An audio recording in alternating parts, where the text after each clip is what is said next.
Welcome back to another Advent of Code walkthrough video. Today we'll be looking at 2022 Day 7.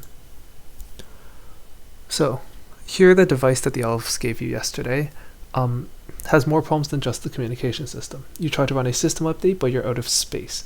So maybe you can delete some files to make space for the update. So you browse the file system using the terminal and save the resulting output, which is the puzzle input. So here's an example of the terminal log. So the file system consists of a tree of files, which is more or less what you're used to. There's a root directory, and then each directory can have files in it or subdirectories, and those can be nested. So within the terminal output, lines that begin with the $sign are commands you execute. So here, cd/ would be a command you enter, and these three lines would be the terminal command's output. So what are the two commands? Cd means change directory. So cd takes one argument and it moves you to a different directory. So cdx, where x is some thing that isn't one of the second or third options, moves in by one level. So it goes in the current directory and goes into the directory named x. So as an example, if I make it a directory called hello, then I can do cd hello, and now you'll notice I'm in that directory. cd ... moves out one level, so it goes up back to your parent. So if I do cd ... I'm back in my AOC directory. And finally, cd/ goes to the outermost directory, or the root of the file system. ls means list, and it prints out all of the files and directories contained immediately within the current directory. So it doesn't print grandchildren, only direct children. So if the first part is dir, it means that the second part is the name of a directory. And if the first part is a number, it indicates the size of the file at the second path. So here's a graphical representation of what the above would correspond to. And so that would be the first part of the challenge, just reading in the input and converting it into your file system. Now what do we do with this? Well, the disk is full, so we want to find a good candidate for deletion. And we want to know what the total size of each directory is. So in this example, E has a total size of 584 because it only contains one file. A has a total size of the size of F plus the size of G plus the size of H.lst, and then also plus the total size of E. Directory D has a total file size of 2.5 million, and the outermost slash contains every single file in the system and has a total size of 4.8 million. So for part 1, you want to find all of the directories with a total size of at most 100,000, and then sum up their sizes. So in the above example, E and A are the only two that are small enough, so we add them together. You'll notice that because E is nested within A, everything in E is actually counted twice, but this is intentional. So let's grab our input first.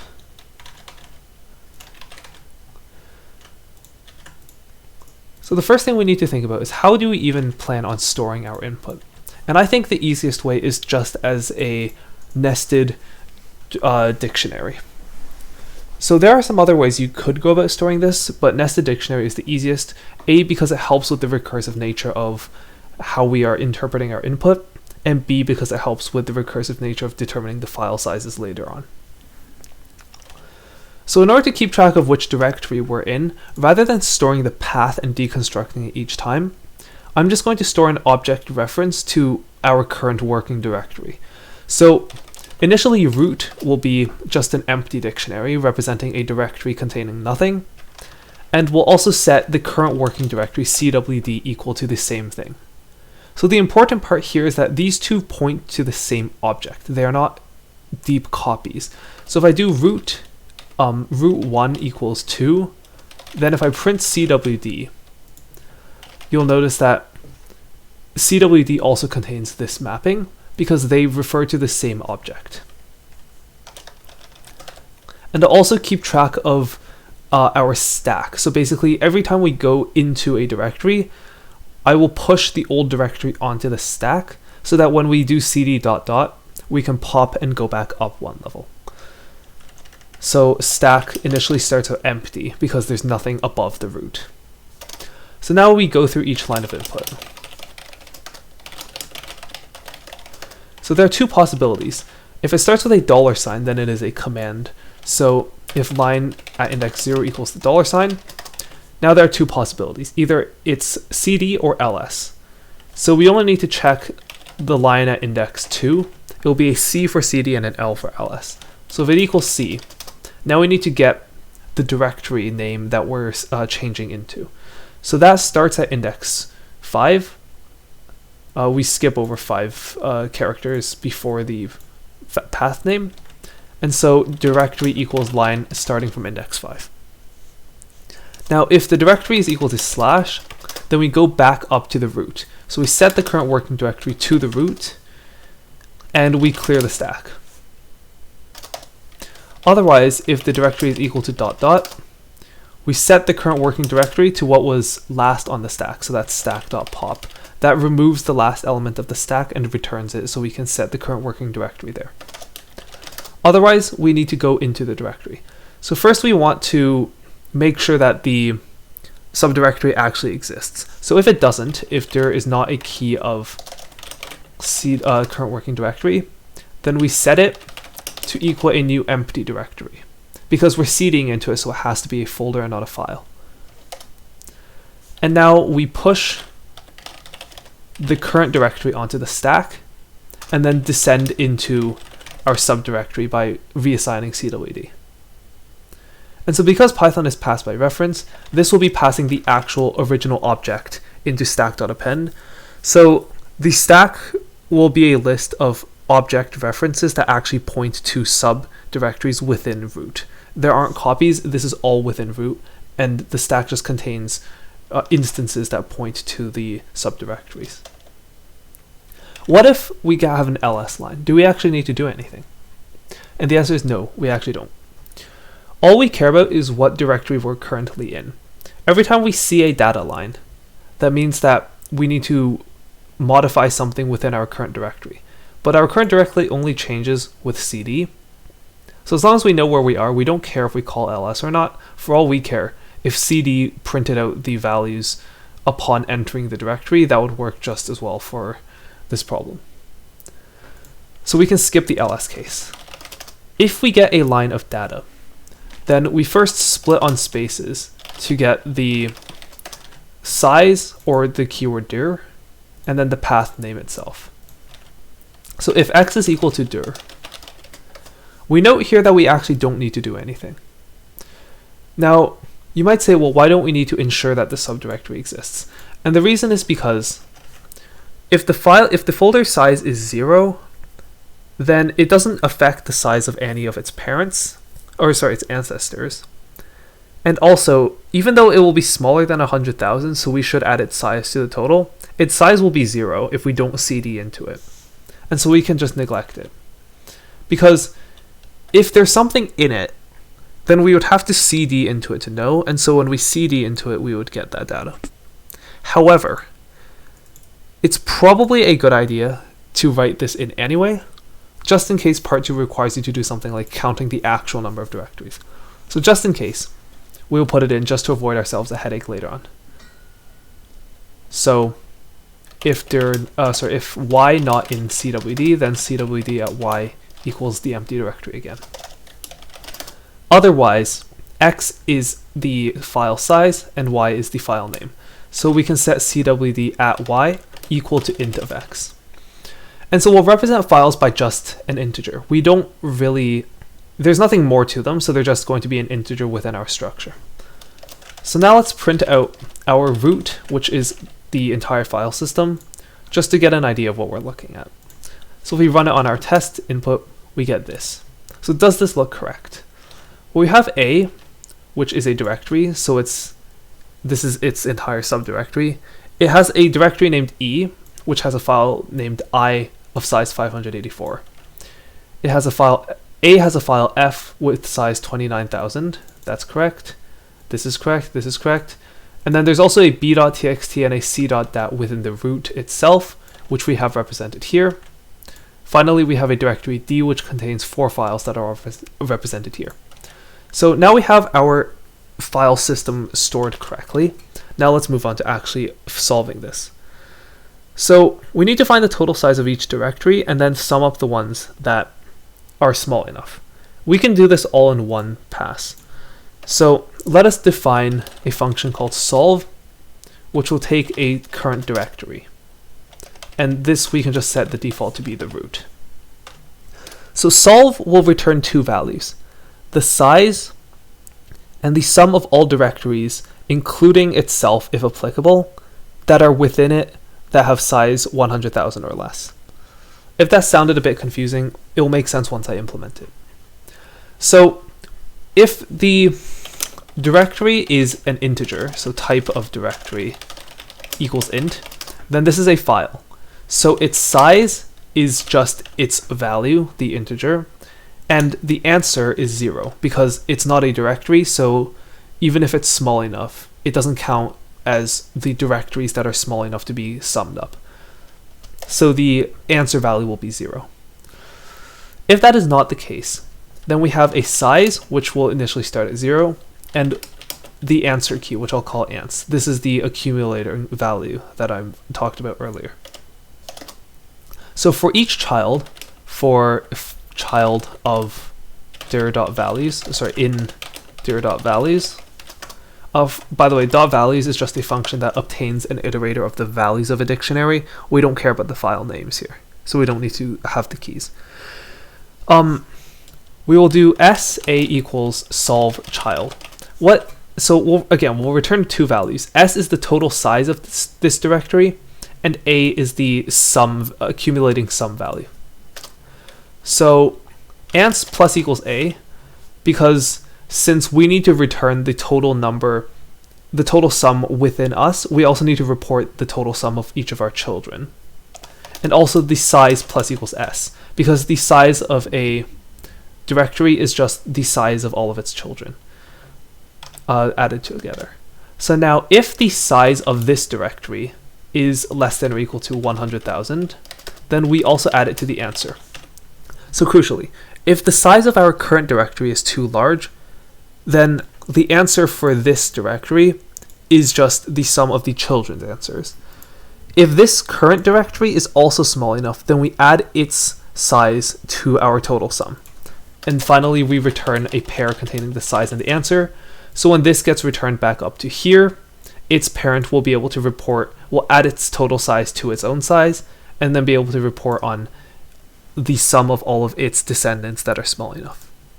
And now we just need to call the solve function and get the first element. Index 1. Index 0 is the total size, which we do not need, and index 1 is our answer. So we run this on input. For the sample test, we get 95,437, which is correct, and for the total, we get 1,648,397. Moving on to part 2, you're ready to choose a directory to delete. The total disk space on the file system is 70 million. To run the update, you need at least 30 million unused space. In other words, you can only be using up to 40 million.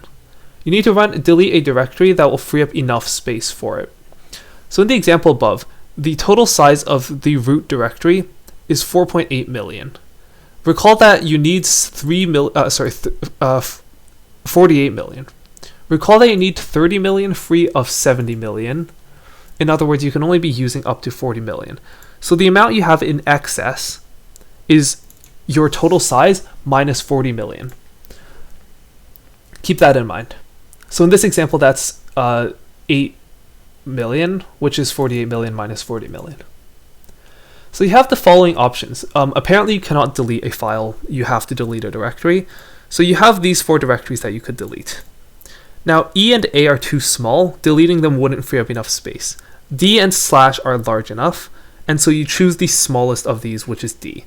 And therefore you delete 24.9 million of files, and that gives you enough space to run the update. So find the smallest directory that is large enough that if you delete it, you'll have enough space to run the update. What is the total size? So we'll obtain the threshold first. I'll call it T. The threshold is the size of the root directory minus 40 million. the size of the root directory minus 40 million. That will give us the amount in excess. That is the minimum size we have to delete. So this, unfortunately, I don't think can be done in one pass. So let's change this solve function to a size function. So we'll change a few things. We can just completely discard anything referring to the answer component. And instead of this whole mess here, we can just return the sum of the size of each child, like so. So given this, the threshold is the total size minus 40 million, like so. And now we need to find the smallest directory that is larger than or equal to the threshold. So let's make our solve function like so.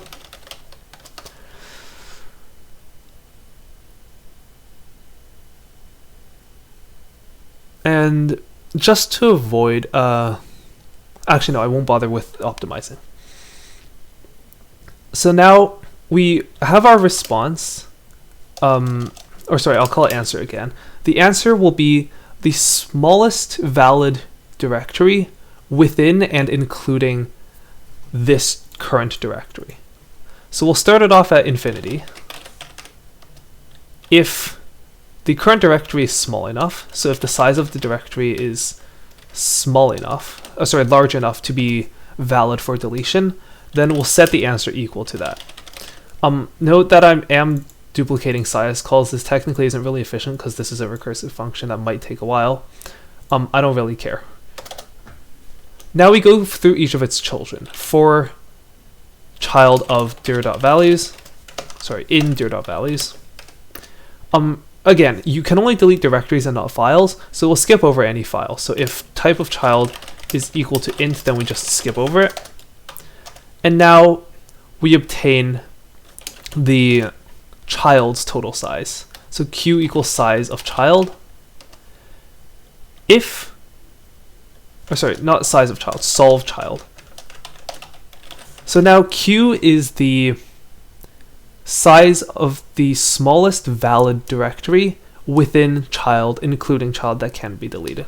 So if q is large enough, then,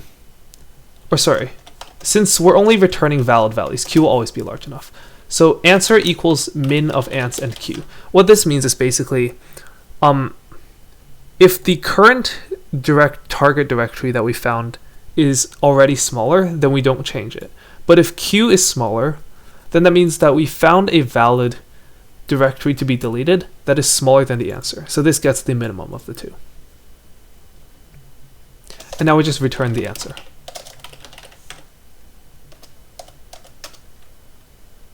And it just occurred to me that there's probably a shorter way to write this out using a comprehension, but I'm not going to bother with that.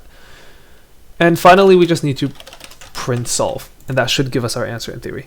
Do note that q is always going to be the smallest valid file size, but if there are no valid folders that can be deleted, it will give infinity. And that's perfectly fine because min with infinity will just return the other value. So we run this, and we get our value of 24.9 million. That is correct. And for the final output, it's 1815525.